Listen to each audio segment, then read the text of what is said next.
नमस्कार दोस्तों। दोस्तों आज हम करेंगे WLI का पेपर है जो कि नॉर्थ वेस्टर्न रेलवे का है। तो चलिए दोस्तों, बहुत ही इम्पोर्टेंट क्वेश्चंस हैं। ये पेपर लिया गया था बट इंग्लिश में है, तो कोशिश रहेगी कि आप समझने का कोशिश कीजिए। बाकी पेपर हिंदी और इंग्लिश दोनों में आता है दोस्तों। तो चलिए स्टार्ट करते हैं बिना देरी किए। दोस्तों यदि मेरे चैनल पर नए हैं तो चैनल को सब्सक्राइब कीजिए, वीडियो को लाइक कीजिएगा और ऐसी जो इंफॉर्मेशन है, ठीक है, वो हम लाते रहेंगे नए नए पेपर से रिलेटेड जो भी है। तो चलिए दोस्तों स्टार्ट करते हैं। पहला क्वेश्चन है, with which of the following can joining time not be combined. तो इसमें पूछा गया कि ऐसी कौन सी छुट्टी है जो जॉइनिंग टाइम में नहीं जोड़ी जाती है। तो दोस्तों CL है, इसको हम कैजुअल लीव को हम जॉइनिंग टाइम में नहीं जोड़ सकते। ठीक है, जॉइनिंग टाइम के लिए जो छुट्टियां मिलती हैं उसको हम कंबाइन नहीं कर सकते इसमें। What is the full form of limbs, यानी कि LIMBS। तो दोस्तों इसका है legal information management and briefing system. ठीक है, legal information management and briefing system, ये इसका आंसर रहेगा।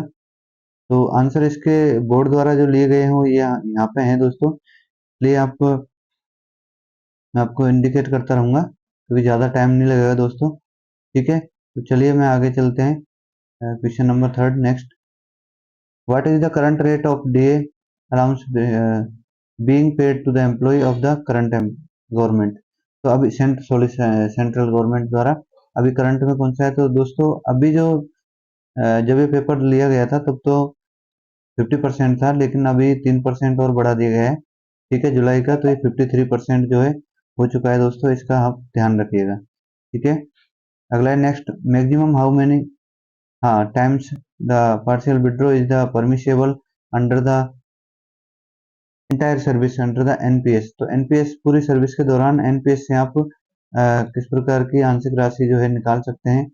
तो ये है दोस्तों, 3 टाइम निकाल सकते हैं जो NPS कर्मचारी हैं, जो NPS में है, नेशनल पेंशन स्कीम में, वो आगे चल सकते हैं। कि नेक्स्ट जो है, who can relax upper age limit in sport Kota recruitment through talent scouting. तो स्पोर्ट कोटा में चाहे स्काउटिंग है तो उनके लिए रेलवे बोर्ड के द्वारा अपर लिमिट जो है रेलवे बोर्ड के द्वारा ही रिलैक्सेशन दिया जा सकता है। ठीक है दोस्तों,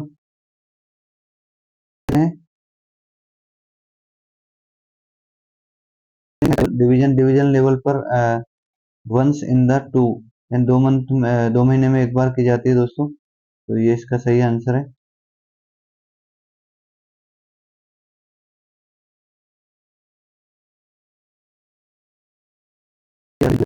SBF कमेटी डिवीजन, डिवीजन में SBF कमेटी का मेंबर नहीं होता है, तो ये इंजीनियरिंग डिपार्टमेंट का जो व्यक्ति है वो नहीं होता है। ठीक है, इसका रिप्रेजेंटेटिव नहीं होता। Who the decided of final HOER classification non registered employ. तो ये PCP होता है दोस्तों, इसका इसका HOER का क्लासिफिकेशन के लिए जो क्लासिफिकेशन करना है नॉन रजिस्टर्ड एम्प्लॉय का, तो ये PCP होता है।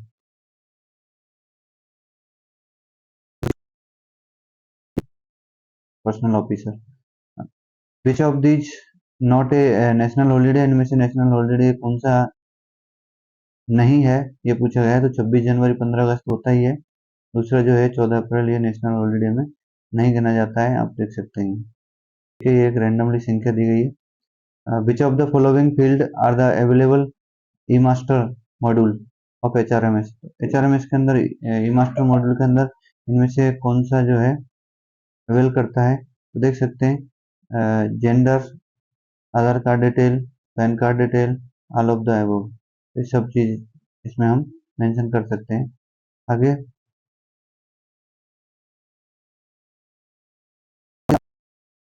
Criterion the getting recognition for trade secret wallet election. तो इसके लिए हम 35% वैलिड माना जाएगा, ओल्ड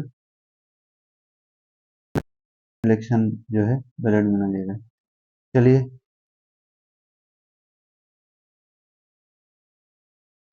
इसके लिए यूनियन का, ट्रेड यूनियन के इलेक्शन के लिए एक क्राइटेरिया है 30% of the valid paper valid, हाँ बोल्ड पॉइंट बाइट्स जो फोल्ड है वो होना चाहिए।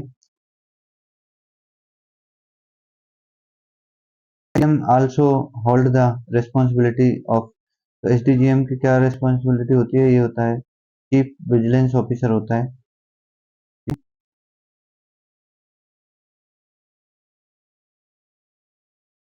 How many benches CAT, CAT की जो है इंडिया में कितनी बेंचेज है, तो 19 है, 19 बेंचेज है, ठीक है।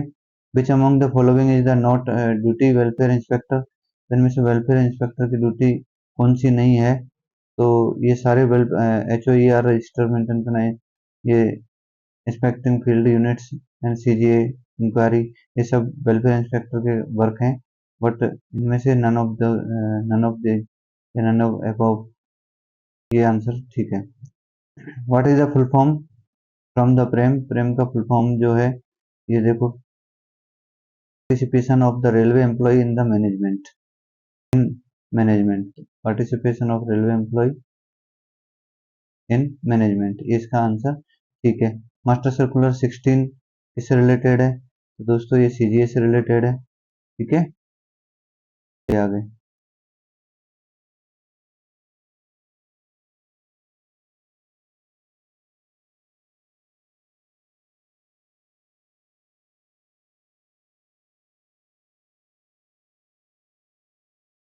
Government industrial tribunal, central government industrial tribunal, ये इसका आंसर है दोस्तों, ठीक है।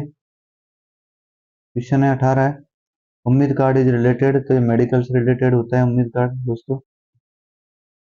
What is the amount of monthly subscription payable for NPS, तो दोस्तों एनपीएस में जो मंथली जो कटता है वो 10% कटता है, इसका एम्प्लॉय का पूछा है, 10% प्लस डीए भी होता है इसमें, बट इसमें नहीं दिया गया है बोर्ड के आंसर में, पर डीए भी इसमें काउंट होता है दोस्तों, मैं आपको बता रहा हूँ। 10% तो अपना बेसिक का प्लस डीए, ऐसे करके, तो दोनों का मिला के यानी 10% ही होता है कहने का मतलब। विच among the following is the not running staff, तो ये ट्रेवलिंग टिकट एग्जामिनर, ये नहीं आता है किसमें, रनिंग स्टाफ में।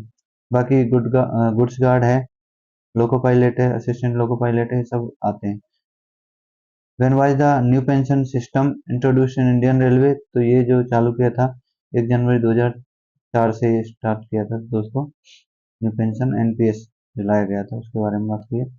The time limit for appeal against the major penalty NIP, तो ये 45 दिन का टाइम होता है दोस्तों, 45 डेज मेजर पेनल्टी के लिए, ठीक है। अगेंस्ट अगर अपील करनी है आपको तो 45 डेज के अंदर आपको अपील कर देनी है।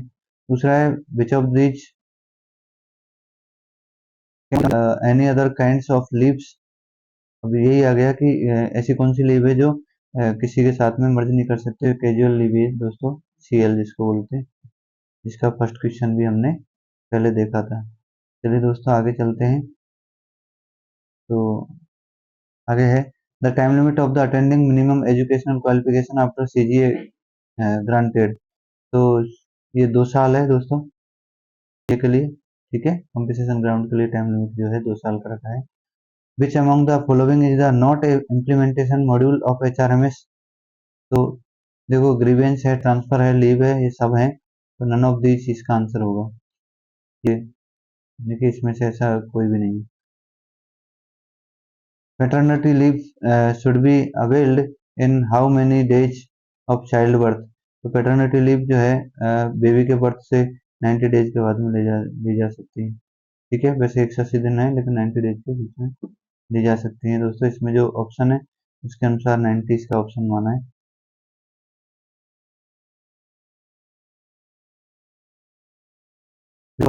Revocation of the order suspension, तो सस्पेंशन के ऑर्डर को रिवोक करने के लिए SF4 फोर का उपयोग किया जाता है, ठीक है। The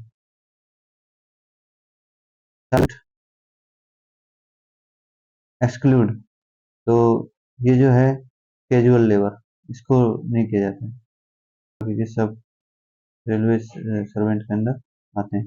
the lowest starting monthly salary level 2 की पूछिए, तो लेवल 2 की है 19,900, ठीक है इसका, ठीक है दोस्तों।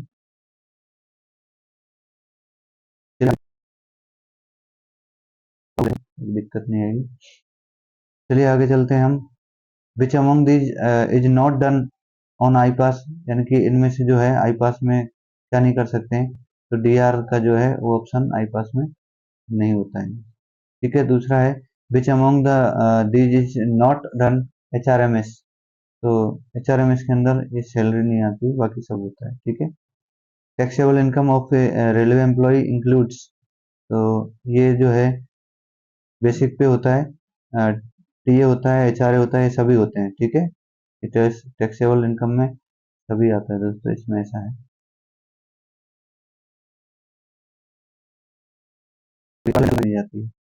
सुपरनुमरी post ceases to exit after, तो दोस्तों ये क्या है, इनकम्बेंट ऑफिशियल वैकेंट पोस्ट हो तो भी दूसरा incumbent official is the posted against regular, regular post के अगेंस्ट भी किया जा सकता है, तो दोनों ही हो सकते हैं दोस्तों। ठीक है, what is the maximum permissible limit for the communication of the pension admissible to railway servant on superannuation, तो नीचे और भी है क्या, इसका देख लेते हैं।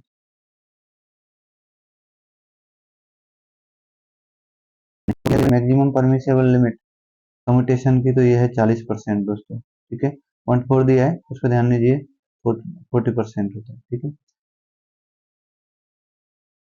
कम्यूटेशन की बात की गई है पेंशनर्स के लिए, तो कितना कम्यूटेशन 40% ही है।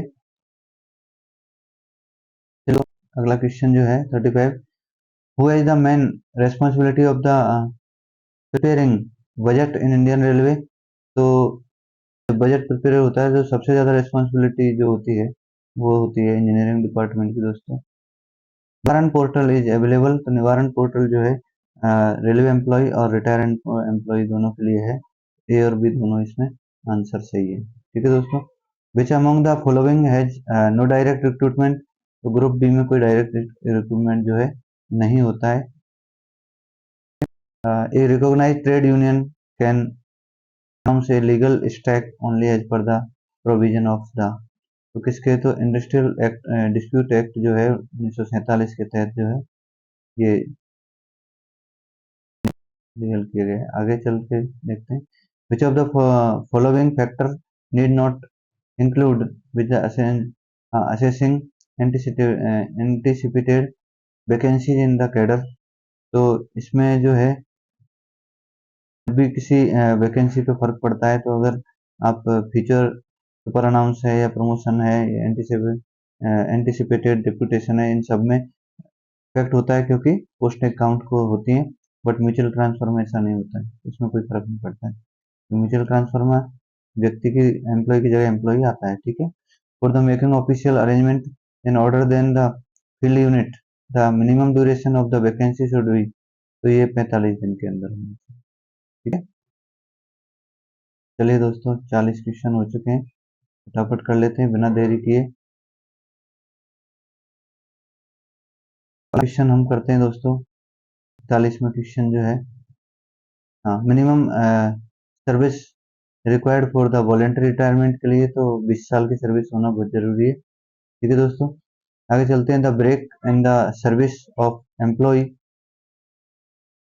इन the illegal strike can be the condone by, तो अगर कोई एम्प्लॉय इलीगल स्ट्राइक में गया है तो उसके लिए प्रेसिडेंट ही उसको माफ कर सकता है। ठीक है, controlling authority of legal cell division level पर तो डीआरएम होता है। ठीक है, कंट्रोलिंग अथॉरिटी जो है डिवीजन लेवल पर डीआरएम होता है। दूसरा maximum number as per the trade union allowance SBF committee, तो दो। ठीक है, दो मेंबर ही दिए जा सकते हैं। चलिए आगे चलते हैं।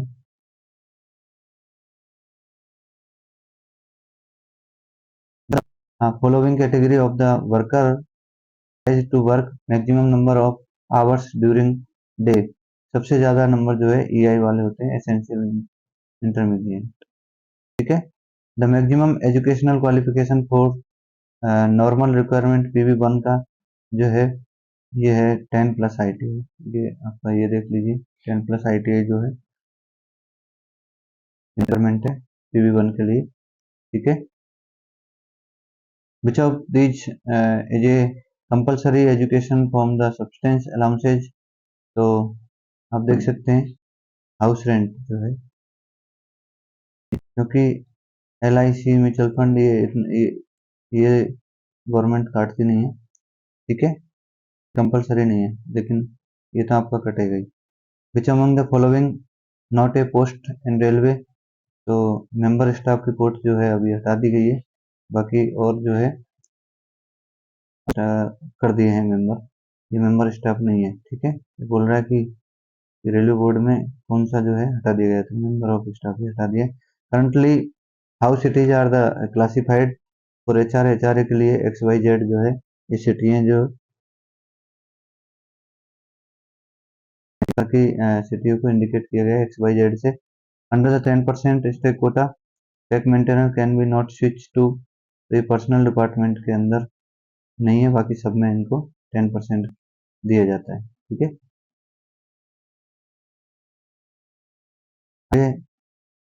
Who has the authority to give CGA in 23 years, तो ये GM कर सकता है, ठीक है।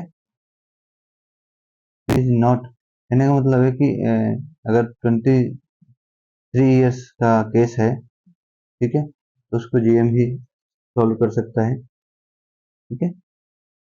Is not held at the level, PNM meeting जो है फील्ड यूनिट पर नहीं की जाती है, नॉट हेल्ड बोला है ना, फील्ड यूनिट पर नहीं की जाती है दोस्तों, ठीक है। चलिए आगे चलते हैं।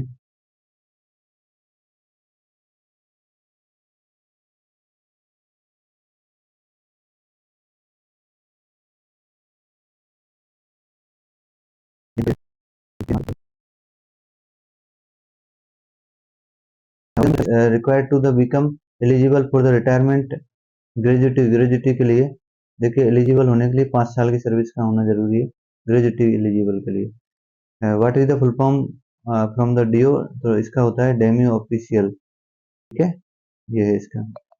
As per the scheme of the best among field candidate in the selection, the promotion with SC/ST candidate should be the renewed after how many month, 6 month के बाद में आप उसको वापस बुला सकते हैं सिलेक्शन के लिए, ठीक है। who has relaxed the minimum age requirement up to the 2 years of CGA, तो GME है 2 साल के लिए, ठीक है। देना है तो GME दे सकते हैं 2 साल का, अगर केस एज है तो। मास्टर सर्कुलर 4 SPF से रिलेटेड है, देख सकते हैं, ठीक है दोस्तों।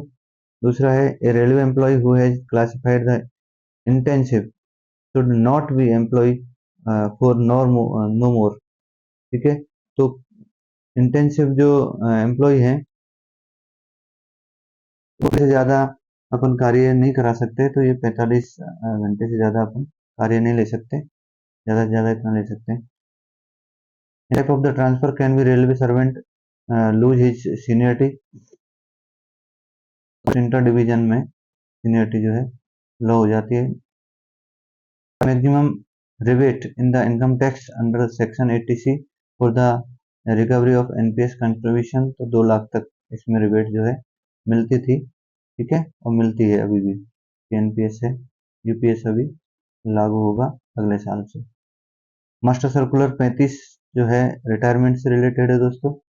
और विच among the following is the not A railway PSU, तो देखो रितेश है, DFCCL है, DFCCIL और रेलटेल है, रेलनेट नहीं है, रेलनेट कोई ऐसी संस्था नहीं है। दूसरा, in which of the following modes of the recruitment in the community wise reservation,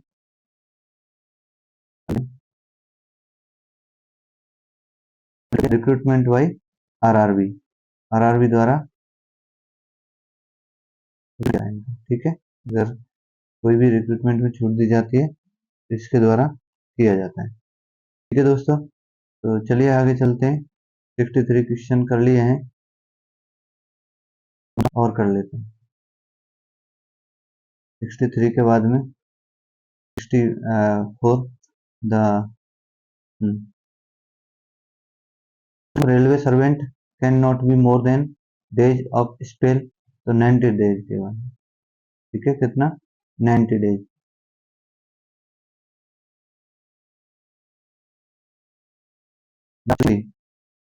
for election the post of, हाँ 4200, तो इसके लिए जो होता है वो जेएजी ऑफिसर होता है, यानी कि लेवल 6 बन जाता है दोस्तों, इसलिए जेएजी ऑफिसर, ठीक है, जूनियर एडमिनिस्ट्रेटिव ग्रेड वाला ऑफिसर जो है। Not eligible CGA any condition, तो नॉन डिपेंडेंट रिलेटिव लिया जाता है, बाकी ये सब एलिजिबल होते हैं। Fix medical allowance is admissible, तो रेलवे पेंशनर्स एंड, देखो railway pensioners and family pensioner, इनके लिए दिया जाता है।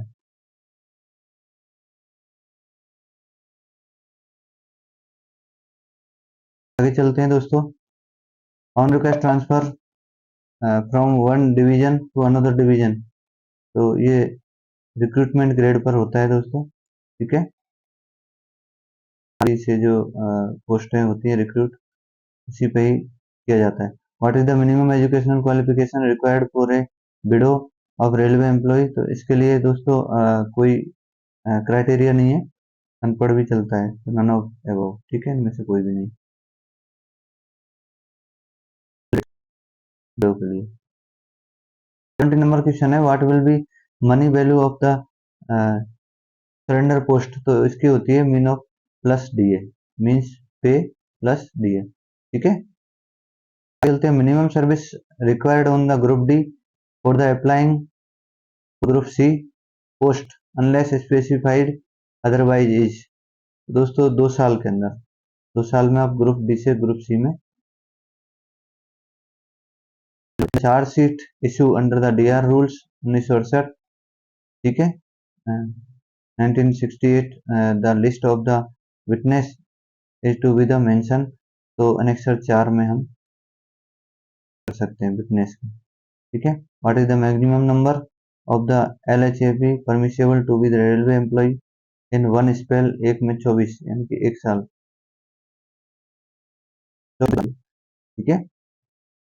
ये आगे चलते हैं दोस्तों, 74, question number 74, an employ who has passed the suitable test once, एक बार में अगर हो गया है तो शुड बी कॉल्ड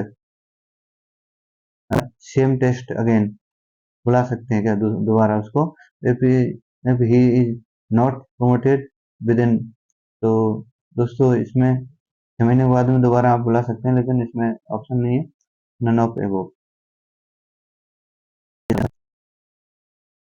चलिए नेक्स्ट चलते हैं, 75, साइकोलॉजी एप्टीट्यूड टेस्ट जो है is mandatory for which of the following category of staff, तो ये दोस्तों मास्टर के लिए होता है, स्टेशन मास्टर के लिए, ठीक है।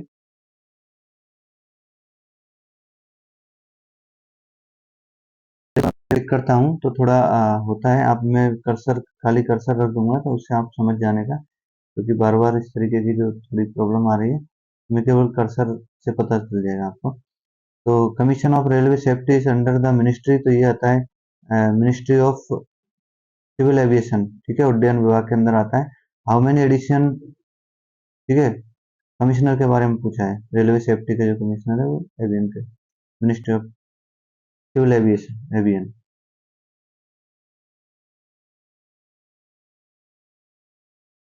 Additional benefit of basic pay is the admissible to the running staff for communication of the retirement benefit, तो ये दोस्तों 55% इनको मिलता है, ठीक है, रिटायरमेंट पे बेनिफिट जो दिया जाता है रनिंग स्टाफ को 55%। Which was the admissible of the selection post grade officers, तो सिलेक्शन जो ग्रेड होते हैं उनके लिए ब्रॉन्ज पास दिया जाता है, ठीक है।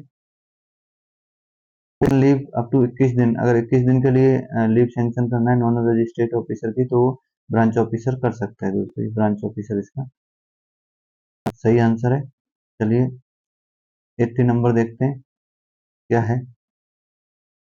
80 नंबर जो है नीचे लेते हैं, Which of the following categories of staff are eligible of drawing non practice allowances? तो ये जो नॉन प्रैक्टिस अलाउंस ये डॉक्टरों को दिया जाता है, इसलिए इसमें IRHS ऑफिसर्स इसमें काउंटेड होते हैं दोस्तों, ठीक है। During extra ordinary leaves railway employ is eligible. Extra ordinary leave जो है एक एम्प्लॉय जो एलिजिबल होता है उसको केवल बेसिक पे दिया जाता है, ठीक है, बाकी डीए और एचआरए नहीं मिलता है। As per the latest circular from the railway board who can decided and appeal against the APAR the acceptable authority was DRM. तो एडीआरएम जो होता है तो उसका जो अगला है डीआरएम। एक्सेप्ट अथॉरिटी एडीआरएम है तो केस जो है डीआरएम के पास जाएगा, ठीक है। The minimum qualifying marks of the SC/ST safety category के 60% मार्क्स जो है काउंट किए जाते हैं। 60% पासिंग मार्क्स होना जरूरी है, ठीक है, SC/ST एम्प्लॉय के लिए। When a railway servant persists on duty for 10 hours, अगर एक रेलवे कर्मचारी जो है 10 आवर्स से ऊपर बाहर 8 किलोमीटर से ऊपर यदि काम करता है, ठीक है, अदर हेडक्वार्टर से बाहर, तो उसको टीए का क्या मिलेगा? तो टीए एडमिसेबल। तो ये दोस्तों 100% मिलेगा, क्योंकि ये जो है इससे नीचे होता है तो 70% होता है।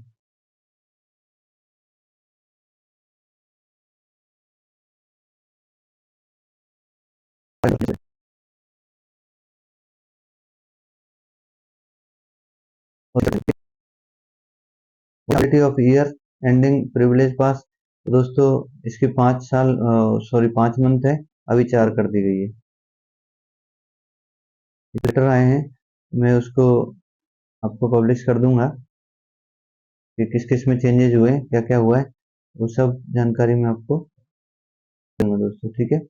The minimum number of member required for the registration of A trade union, तो 7 मेंबर का होना जरूरी है दोस्तों, ठीक है, ट्रेड यूनियन को अगर आप रजिस्टर करवाना चाहते हैं।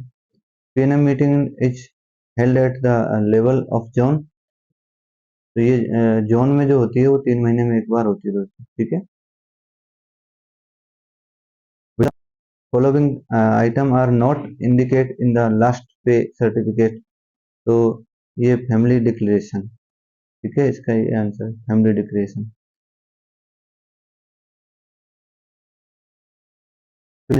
पे एंड अलाउंसेज है ना, रिकवरी, ये दोनों आंसर नहीं हो सकते, तो फैमिली डिक्लेरेशन, ठीक है, सर्टिफिकेट इसमें मांगा जाता है।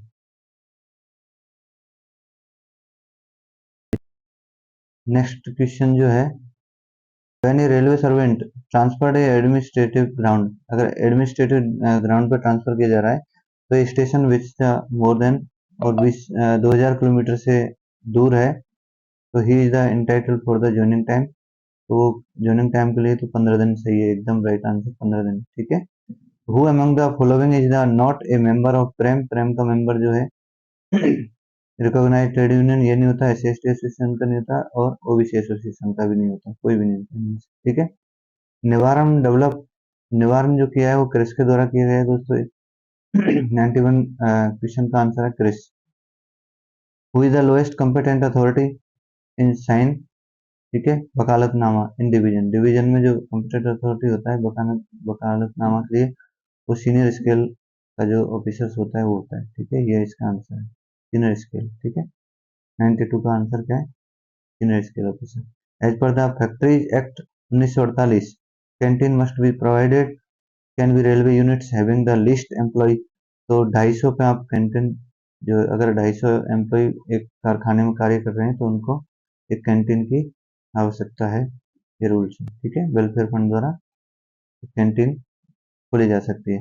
And the employ who is the found suitable for the post once can not be reverted back to his original post after 18 month without, तो ठीक है, तो ये जो है उसको जो बिना DAR फॉलोइंग द, उसको रूल्स फॉलो करने पड़ेंगे DAR का, ठीक है, discipline appeal rules.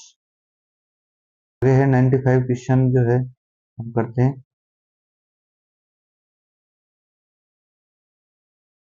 Minimum qualifying numbers and test में तो 30% नंबर होना जरूरी है पास होने के लिए। What is the minimum bench mark APR MSCP के अंदर वेरी गुड का रखा गया है। ठीक है दोस्तों, उसके बाद में the performance of the SC/ST employ who are the promoted under the best among failed scheme is to be the relevant after that duration। तो 6 महीने के बाद में ये बेंचमार्क वाले जो SC/ST एम्प्लॉय है उनको बुलाया जा सकता है। 99 क्वेश्चन जो है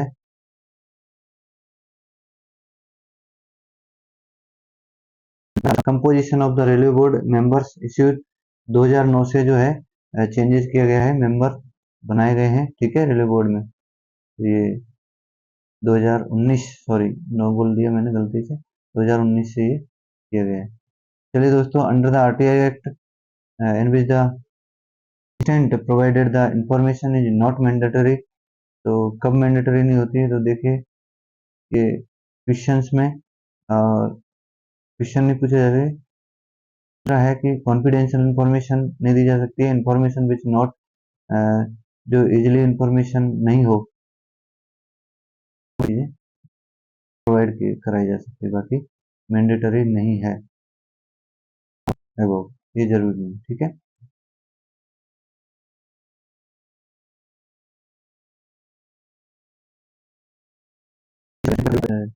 जीवन से रिलेटेड है तो इंस्टेंटली आपको प्रोवाइड किया जा सकता है।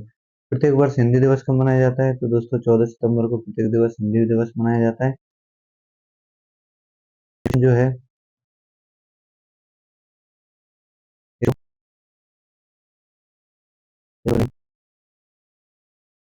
क्षेत्र में आता है, तो दोस्तों गृह क्षेत्र में आता है। ठीक है, रेल मंत्री राजभाषा रजत पदक से सम्मानित किए जाने वाले उच्च अधिकारी को पदक के अलावा नगद पुरस्कार स्वरूप कितनी राशि दी जाती है, तो दोस्तों 4,000 रुपये दी जाती है। संसदीय 4,000। ठीक है, कितनी, 4,000 दोनों का। संसदीय राजभाषा समिति में राज्यसभा के कितने सदस्य हैं, तो टोटल जो है राज्यसभा के पूछे हैं तो 10 हैं। ठीक है, और लोकसभा के पूछे जाएं तो 20 हैं, टोटल मिला के 30 होते हैं। हिंदी प्रबोध प्रवीण और प्राग पाठ्यक्रम की अवधि क्या है, तो ये 5 महीने है दोस्तों। कितनी है, 5 महीने। राजभाषा अधिनियम, आगे चलते हैं। राजभाषा अधिनियम 1963 की धारा 6 और 7 किस राज्य में लागू नहीं होती, तो जम्मू कश्मीर में लागू नहीं होती दोस्तों। राज्यसभा आयोग का गठन कब हुआ था, तो दोस्तों 7 जून 1955 को राज्यसभा आयोग का गठन किया था, 7 जून 1955। राजभाषा अधिनियम 1963 कब पारित हुआ, तो 10 मई 1963 को। समिति में कितने सदस्य हैं, तो टोटल पूछे हैं दोस्तों, यहाँ 30 सदस्य हैं। देखो नियमित हिंदी भाषा पाठ्यक्रमों का सत्र किस महीने आरंभ होता है। ठीक है, ये तो ये होता है दोस्तों जनवरी टू जुलाई। तो थैंक यू दोस्तों,